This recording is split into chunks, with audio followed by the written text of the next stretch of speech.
দিনটা ছিল গণেশ চতুর্থীর, সেই জন্য আমার গনু বাবাকে দিয়েই শুরু করলাম আজকের ব্লগটা। তো আর এই বাতিটা আমাকে রিতেশ করে দিয়েছিল। আমি ওকে বলেছিলাম, ভাই আমাকে একটা লাড্ডু বাতি দিস। যাই হোক, এই লাড্ডু বাতিটা দিয়েই গণেশ চতুর্থীর দিন পুজো শুরু করলাম। আমি ঠাকুর নিয়ে সোজা চলে গিয়েছিলাম মন্দিরে।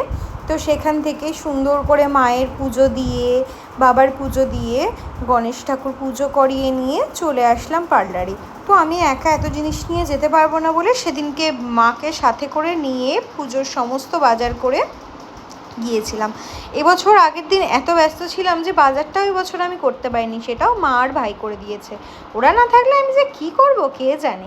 যাই হোক, পার্লারে এসে দেখি ম্যাডাম কী সুন্দর সাজুগুজু করে এসছে। আর সেদিনও ছিল প্রচণ্ড চাপ আমাদের সকাল থেকে।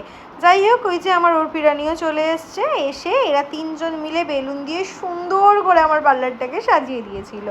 আর সাথে ছিল এই ম্যাডামের বার্থডে, ওনার সারপ্রাইজ বার্থডে ছিল।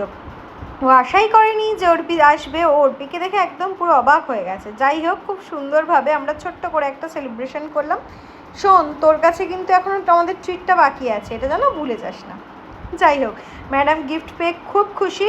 হ্যাঁ, ওর মধ্যে আমি 16 আনা দিয়েছিলাম ওকে গিফটে, সাথে ওদের চকলেট, ফুল, এগুলো তো ছিলই, কেক। তো এইভাবেই আমাদের দিনটা সুন্দরভাবে কেটে গেল। আর সাথে আমি যাদেরকে ইনভাইট করেছিলাম হয়তো অনেককে করতেও পারিনি, যাই হোক সরি তাদের জন্য। তো সবাই ভালোবেসে এসেছিল। আর রাত্রে ছিল এনাদের বাড়ি আমাদের ইনভাইট। তো যাই হোক, আমাকে নিয়ে চলে গিয়েছিল বন্ধু। তো গিয়ে ওখানে রাতের ডিনার করে আমরা সুন্দরভাবে আড্ডা দিয়ে সারাদিনের ক্লান্তি কাটিয়ে বাড়ি এসেছি। দারুণ ছিল সেই দিনটা, সত্যি সত্যি। আর সত্যি কথা বলতে রিমার এই আলুর দম আর পোলাওটা জাস্ট আমার ফাটাফাটি লেগেছে। চলো টাটা।